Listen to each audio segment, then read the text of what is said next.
ഒരു നടിയുടെ ചിത്രത്തിന് താഴെ ചെന്ന് വളരെ വൃത്തികെട്ട് വളരെ മോശമായിട്ട് ഒരു വാക്യപ്രയോഗം നടത്തുകയും എന്നിട്ട് അത് അധികാരികൾ പിടിക്കുമ്പോൾ ഞാൻ മദ്യലഹരിയിലായിരുന്നെന്നും ഒക്കെ പറഞ്ഞ് മാപ്പ് പറഞ്ഞ് ഊരിപ്പോകുന്ന ഒരിടമാണത്. എന്നാൽ ഈ മനുഷ്യനെ ആലോചിക്കണം, അയാൾക്ക് മക്കളുണ്ട്.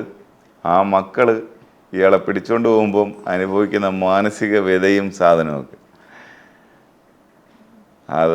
അതുകൊണ്ട് ഞാൻ ഈ മലയാളത്തിൻ്റെ സാധനം ഇവിടെയാണ് ഈ പാരലൽ വേൾഡിനകത്തുള്ള ഈ പരിപാടി ഇറ്റ്സ് നോട്ട് ഗുഡ് ആണ്. ഈ ആളുകൾ അവർ രണ്ട് ജീവിതം നയിക്കുന്നവർ, മനസ്സിലായ? അവർ സമൂഹത്തിന് പോലും ഭയങ്കര നല്ല മനുഷ്യരൊക്കെ ആയിരിക്കും. അവരുടെ മുഴുവൻ വൈകൃതങ്ങളും ഈ പാരലൽ വേൾഡിൽ വന്ന് ഒമിറ്റ് ചെയ്യും. ആ മനുഷ്യരോട് എനിക്ക് അറപ്പും വെറുപ്പുമാണ്. ആ മനുഷ്യർ എന്നെ കാണണ്ട, എന്നെ സപ്പോർട്ട് ചെയ്യണ്ട, എൻ്റെ കൂടെ നിൽക്കേണ്ട, എൻ്റെ ദൃഷ്ടിപഥത്തിനകത്ത് വരണ്ട. ആ മനുഷ്യരെനിക്ക് ഈ സമൂഹത്തിലേ വേണ്ട, അതായത് എൻ്റെ സമൂഹത്തിനകത്ത് വേണ്ട. Absolutely no. They are very dangerous people. അതാണ് ഈ ഓൺലൈൻ മീഡിയയിൽ ഒരു പ്രസൻസ് കൊടുക്കുകയോ ചെയ്യാത്തത്. കാര്യം നിങ്ങൾ ഓൺലൈൻ മീഡിയയാണ്, നിങ്ങൾ തന്നെയാണ് ഇത്തരമുള്ള ദുഷിപ്പുകളെ പ്രൊമോട്ട് ചെയ്യുന്നത്. നിങ്ങളാണ് സമൂഹത്തിലെ ഏറ്റവും നീചരായ മനുഷ്യരെ ഇൻ്റർവ്യൂ എന്ന് പറഞ്ഞ് എടുത്ത് ഇടുന്നത്. നിങ്ങളാണ് സ്വന്തമായിട്ട് അവകാശപ്പെടുന്നത് നിങ്ങൾ ജേർണലിസ്റ്റുകളാണെന്നാണ്. നിങ്ങൾ ജേർണലിസ്റ്റുകളല്ല, മനസ്സിലായി? നിങ്ങൾ എന്ന് ഞാൻ പറയുന്നത് എൻ്റെ മുന്നിലിരിക്കുന്ന ആളിനെ അല്ല, ഇത് ഞാൻ പ്രതിനിധാനം ചെയ്യുന്ന സമൂഹത്തിനോട് ഞാൻ ചോദിക്കുകയാണ്. നിങ്ങൾ ജേർണലിസ്റ്റുകളല്ല. കാരണം ജേർണലിസ്റ്റുകൾക്ക് മൊറാലിറ്റി ഉണ്ട്, എത്തിക്സ് ഉണ്ട്, മനസ്സിലായ?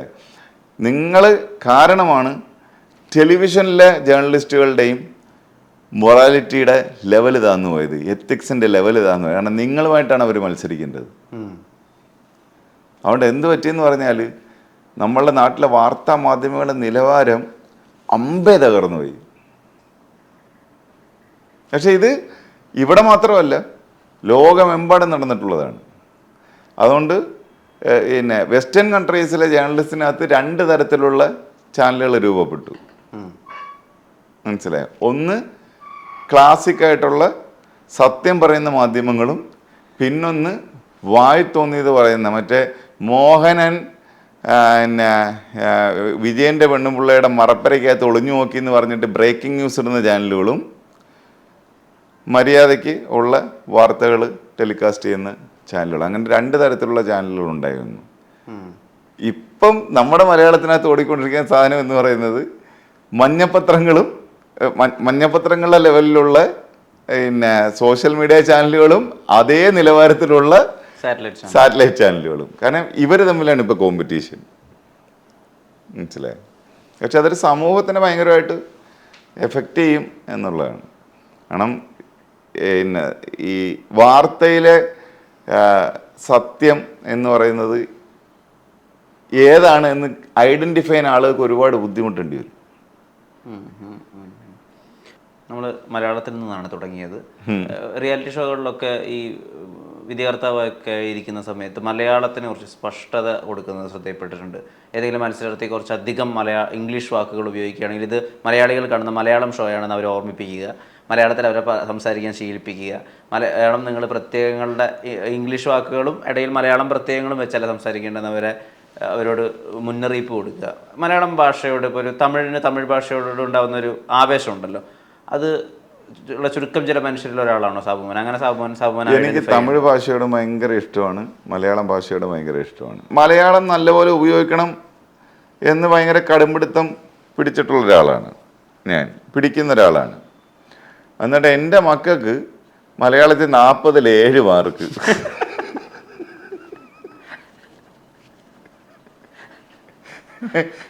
ഞാൻ മലയാളം വേണമെന്ന് പറഞ്ഞ് കടുംപിടുത്തം പിടിച്ച ആളുകളുടെ പ്രാക്കായിരിക്കും. എൻ്റെ മക്കൾ വളർന്നത് ഡൽഹിയിലും ബാംഗ്ലൂരും ഒക്കെ ആയിട്ടാണ്. അതുകൊണ്ട് ഇതുങ്ങൾക്ക് മലയാളം വലുതായിട്ട് അറിഞ്ഞുകൂടെ. അങ്ങനെ ഇപ്പൊ ഒക്കെ പഠിച്ചു വരുന്നുണ്ട്. ഇപ്പൊ 15 ഉണ്ടെന്ന് തോന്നുന്നു. അല്ല, റിയാലിറ്റി സെന്റർ ഡിഫറെന്റ്. ഇപ്പൊ ഞാൻ വ്യക്തിപരമായിട്ട് ഞാൻ മലയാളത്തിന് ഭയങ്കര പ്രൊമോട്ട് ചെയ്യുന്നു എന്നും പറഞ്ഞ് എൻ്റെ മക്കള് മലയാളം പ്രൊമോട്ട് ചെയ്യണമെന്ന് എനിക്ക് പറയാൻ പറ്റുമോ? അത് സാധിക്കില്ല. അതിൽ ലോക പരാജയമായി പോയി ഞാൻ. ഇത് കൂട്ടുകാരോട് പറഞ്ഞിട്ടുണ്ടോ ഈ കാര്യം? ഏത് കൂട്ടുകാരൻ? മലയാളത്തിന് നെഞ്ചോട് പിടിച്ച എൻ്റെ മക്കൾക്ക് 47. അത് രണ്ടുപേരുണ്ട്. അല്ല, ഒരാൾക്ക് മലയാളത്തിന് നല്ല മാർക്കുണ്ട്, ഒരാൾക്ക് ഭയങ്കര കുറവാണ്. പക്ഷെ പിന്നെ ഘട്ടം ഘട്ടമായിട്ട് പിന്നെ അവർ മുന്നേറി വരുന്നുണ്ട്.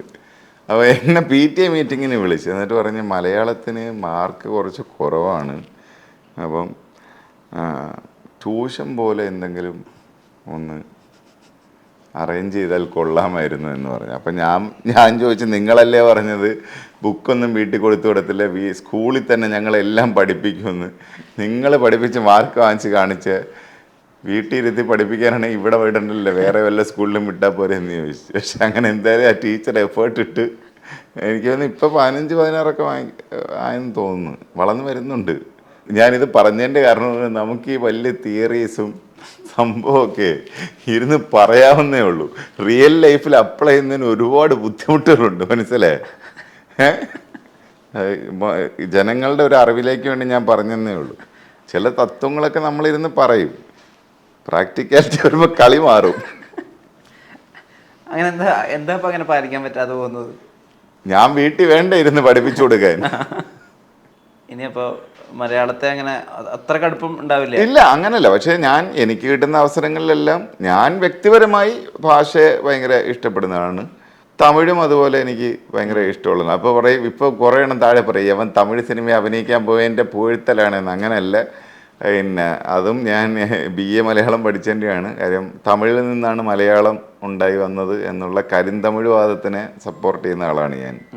കാര്യം സംസ്കൃതജന്യവാദമോ മിശ്രഭാഷാവാദമോ ഞാൻ പഠിച്ചതിൽ വെച്ച് എനിക്ക് കൺവിൻസിങ് ആയിട്ട് തോന്നിയിട്ടില്ല. തമിഴ് ജന്യവാദത്തിലാണ് ഞാൻ നിൽക്കുന്നത്. അതുകൊണ്ട് 2 ഭാഷകളും എനിക്ക് ഉപയോഗിക്കാൻ ഭയങ്കര സന്തോഷമുള്ള 2 ഭാഷകളാണ്. ഈ വേട്ടയിന് ശേഷം അനൗൺസ് ചെയ്യുന്ന പോസ്റ്ററുകളുടെ ഉൾപ്പെടെ സാബുമോൻ എന്നുള്ള പേരൊക്കെ കാണുന്നു. ഞാൻ വേട്ടേൻ്റെ പാരലിൽ തന്നെ 3 തമിഴ് സിനിമയും കൂടെ ചെയ്ത് വെച്ചിട്ടുണ്ട്. അതിൻ്റെ യോഗി ബാബുവിന്റെ സിനിമ, GV പ്രകാശിന്റെ സിനിമ, അതെ, പിന്നെ ഒരു സിനിമ കൂടി ഉണ്ടല്ലേ? അതെ, നമ്മുടെ പാരഞ്ജിത്തിന്റെ നീലം പ്രൊഡക്ഷൻ്റെ മൂവി. ഇതിലെല്ലാം ഇച്ചിരിച്ച് ഇനി ബാക്കി കിടപ്പുണ്ട്. ജല്ലിക്കെട്ട് എന്നുള്ള സിനിമ കണ്ടിട്ടാണ് ജ്ഞാനവേൽ ഈ സിനിമയ്ക്ക് വേണ്ടിയിട്ട് വിളിക്കുന്നത്. അതുപോലെ കുറേ ഫിലിം മേക്കേഴ്സിന് വലിയ ഇഷ്ടമാണ് സാബുമോൻ എന്നുള്ള പെർഫോമർ. ഇപ്പോൾ ആകാരം കൊണ്ടായിരിക്കാം, അല്ലെങ്കിൽ അവർക്ക് ഉള്ള ഓഫ് സ്ക്രീൻ ബന്ധം കൊണ്ടായിരിക്കാം. എങ്ങനെയാണ് ശരിക്കും ഇത്രയധികം സിനിമകൾ വരുന്നത്? എവിടുന്ന സാബുമോൻ എന്നുള്ള പെർഫോമർ ആളുകൾ ഐഡൻറ്റിഫൈ ചെയ്യുന്നത്? അങ്ങനെ ഒരു റെട്രോസ്പെക്ഷൻ നോക്കിയിട്ടുണ്ട്. അപ്പോൾ ലിജു ജോസ് പല്ലിശ്ശേരി വിളിക്കുന്നു ഡബിൾ ബാരലിലേക്ക്. അന്ന് അങ്ങനെ ആക്ടിങ് ഒന്നും പ്രൂവ് ചെയ്ത റോളുകൾ അതിന് മുമ്പ് ഉണ്ടായിട്ടില്ല. ഇപ്പോൾ കുട്ടമണി എന്ന റോളിലേക്ക് വിളിക്കുന്നു സച്ചി. ഇതൊക്കെ എങ്ങനെയാണ് സംഭവിക്കുന്നത്? ഇതിൻ്റെ പിന്നെ അടിസ്ഥാനം അതെനിക്ക് ശരിക്കും മനസ്സിലായിട്ടില്ല. ചിലപ്പം എന്നെ കൊണ്ട് ചെയ്യാൻ പറ്റുമെന്ന് അവർക്ക് എവിടെയെങ്കിലും ഒരു കോൺഫിഡൻസ്, ഒരു ഗ്ലിംസ്, അങ്ങനൊരു ഇത് തോന്നിയോണ്ടായിരിക്കും.